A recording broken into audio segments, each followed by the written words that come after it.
Hey guys, welcome to the channel. जैसा कि हर हफ्ते हम बात करते हैं मनी से रिलेटेड एक टॉपिक के बारे में। आज मैं बात करने वाला हूँ उन चीज़ों के बारे में जो लेटली मैंने अपने मनी मैनेजमेंट में इम्प्लीमेंट की और ये मुझे बहुत ही बेहतरीन रिजल्ट्स दे रही है। मैं आज ये बातें आपके साथ शेयर करने वाला हूँ। आई होप ये आपको भी अच्छा रिजल्ट देंगी और मे बी आप इनमें से कुछ चीज़ें ऑलरेडी इम्प्लीमेंट कर रहे होंगे।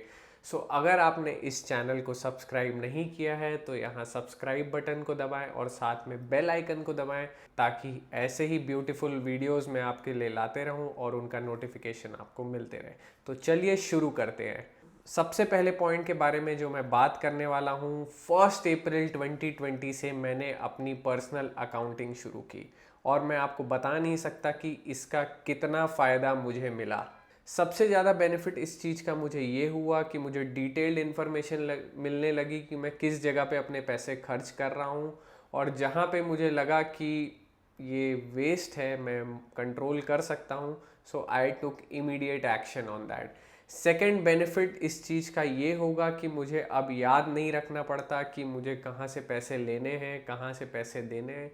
एक क्लिक में मुझे सारी इन्फॉर्मेशन अवेलेबल रहती है। और जैसा कि अगर मैं आपको एक एग्जांपल दूं तो मेरे क्रेडिट कार्ड सारे ऑटो डेबिट पे लगे रहते हैं और जब से मैंने ये पर्सनल अकाउंटिंग स्टार्ट की आई रियलाइज़ कि कुछ ऐसे बैंक चार्जेस हैं जो अननोइंगली मैं पे कर रहा हूँ और उस पर मैंने तुरंत एक्शन लिया और आज मैं अपना फालतू का वेस्ट एक्सपेंस सेव भी कर पा रहा हूँ। और लास्ट, अगर आपको मनी मैनेजमेंट में, वेल्थ क्रिएशन में बहुत आगे जाना है, अगर आपकी दूर की सोच है, पर्सनल अकाउंटिंग आपका फाउंडेशन रहेगा क्योंकि जब तक आपका डेटा ऑर्गेनाइज नहीं है आप लंबी दौड़ नहीं लगा सकते।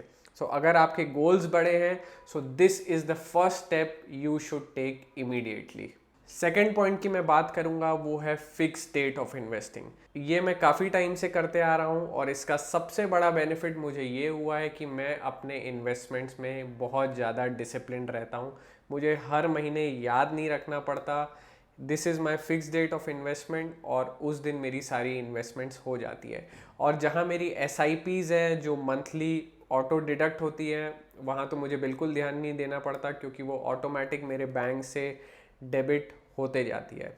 इसके सबसे बड़े दो फायदे ये हैं क्योंकि आपको इन्वेस्टमेंट्स के बारे में पढ़ना बहुत ही मुश्किल है, उसके बारे में रिसर्च करना बहुत ही कॉम्प्लिकेटेड है। अगर आप एक फिक्स डेट बना लेंगे चाहे आपका मन हो या ना हो उस दिन आप अपनी इन्वेस्टमेंट्स करेंगे ही। और दूसरा, over the period of time जब आप डिसिप्लिन रहेंगे तो अननोइंगली आपका जो पोर्टफोलियो है वो बड़ा और बड़ा होते चले जाएगा। कंडीशन ये है कि आप अच्छी जगह उसको इन्वेस्ट करें। ये जो प्रोसेस है ये आपको डिसिप्लिन रखने में बहुत हेल्प करता है। थर्ड पॉइंट में मैं बात करूंगा planning your taxes in advance. अब ये स्पेशली सैलरीड एम्प्लॉयज़ को बहुत ज़्यादा एप्लीकेबल होता है क्योंकि हम अपने टैक्स डिक्लेयर तो कर देते हैं बट उस पर एक्चुअली उस पर इन्वेस्ट करना या उस पर काम करना स्टार्ट नहीं करते till the end of the year जब हमको एक्चुअल में प्रूफ अपने सबमिट करने रहते हैं। मैंने जो है इस साल से अपने सारे टैक्सेस जो मैंने प्लान किया उसको मैंने साल के बिगिनिंग से एग्जीक्यूट करना स्टार्ट किया। इससे एक बेनिफिट ये होता है कि मेरा आउटफ्लो पूरे साल में स्प्रेड हो जाता है। और अगर आप अफोर्ड कर भी सकते हैं कि आप एक साथ कोई इन्वेस्टमेंट कर दें at the end of the year, but इससे बेनिफिट ये होता है कि अगर आप शुरू से प्लान करते हैं तो आप पीस ऑफ माइंड में रहते हैं। एंड में आपको कोई रश में डिसीजन नहीं लेना पड़ता। जनरली रश में ये होता है कि टैक्स बचाने के लिए जो भी हमको समझ में आता है हमारे पास टाइम नहीं रहता उसको एनालाइज करने का and we take decision on rush. बहुत बार चांसेस है कि वो गलत हो जाए और या हो भी सकता है कि आप उसको भूल जाएं एंड आपको एक्स्ट्रा टैक्स पे करना पड़े। This is the most important thing you can also implement in your financial planning. चौथे पॉइंट की अगर मैं बात करूं वो है आपका जो लिक्विड फंड या बैंक अकाउंट में फंड उसको सही जगह पे पार्क करना। जैसा कि आप देख सकते हैं आज की डेट में हमें लिक्विड रहना बहुत ज़रूरी है बिकॉज करेंट सिचुएशन में कुछ भरोसा भी नहीं है और इन जनरल काफ़ी लोग अपना सेफ्टी फंड्स लेके चलते हैं। सो उस केस में आप देखेंगे आज की डेट में बहुत सारे बैंक्स ऐसे हैं जो आपको वेरी मिनिस्क्यूल रिटर्न दे रहे हैं, 2% या 3%। बट कंपेरेटिवली कुछ बैंक ऐसे भी हैं which are giving you very high rate of return in your saving banks, not very high but comparatively higher. जैसे कि मैं IDFC बैंक की बात करूं तो अभी भी it is giving 7% return on your savings bank, जो आपके बैंक में पैसा पड़ा है, कंपेयर टू अदर बैंक जो कि सिर्फ 2 से 3% दे रहे हैं। सो व्हाट आई डिड कि मैंने अपना एक IDFC बैंक में अकाउंट खुलवा लिया, क्योंकि मुझे शॉर्ट टर्म के लिए कुछ मनी पार्क करना है। And I am getting handsome return, not very high but handsome return compare to जो मेरे प्राइमरी बैंक अकाउंट है। आजकल तो 1 या 2 दिन लगता है नया बैंक अकाउंट खुलाने में। और आई नो कि आप बोलोगे कि मैं इतने सारे बैंक अकाउंट मेंटेन नहीं कर सकता और it is risky to have so many bank account. But अगर आपको लगता है कि आप अपने पैसे से जो है मैक्सिमम बेनिफिट लें तो कुछ हार्ड वर्क आपको करने पड़ेंगे। और लास्ट पॉइंट की अगर मैं बात करूं तो ये थोड़ा हैजल है, बट मैंने अपने सारे एक्सपेंडिचर कैश में करना चालू कर दिया। आई नो आज की डेट में digital payment is very easy, आप कहीं भी जाओ अपने फ़ोन से कोड स्कैन करो एंड यू जस्ट पे it.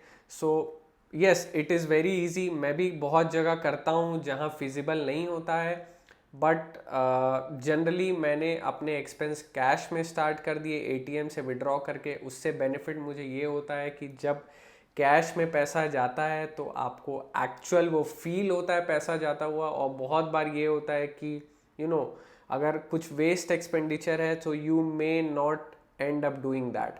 So this is just last point जो है वो मेंटल गेम है, इट इज़ नॉट एक्चुअल। अगर आप बैंक से स्पेंड कर रहे हैं और आप स्टिल अपने हैबिट्स को कंट्रोल कर सकते हैं कि जहां आपको खर्चा नहीं करना है वहां ना करें, so this is good enough. So for me, जब मैंने कैश में एक्सपेंस करना शुरू किया तो मैंने बहुत सारे वेस्ट एक्सपेंडिचर कंट्रोल कर लिए। So these are the few points जो मैंने इम्प्लीमेंट किए। अगर आप ऑलरेडी इम्प्लीमेंट कर रहे हैं तो बहुत बढ़िया, अगर नहीं तो इफ़ यू थिंक कि इनमें से कुछ आपको बेनिफिट मिलेगा तो आप इम्प्लीमेंट करके देख सकते हैं। और ऐसी कौन सी चीज़ें हैं जो आप कर रहे हैं which is helping you better in your money management, please put down in comment section below. इससे मुझे भी हेल्प होगी और जो इस वीडियो के व्यूअर्स हैं उनको भी हेल्प होगी। सो अगर ये वीडियो आपको पसंद आया तो लाइक और शेयर करें, और जाने से पहले सब्सक्राइब और बेल आइकन को जरूर दबाएं। Thanks for watching this video, until next time.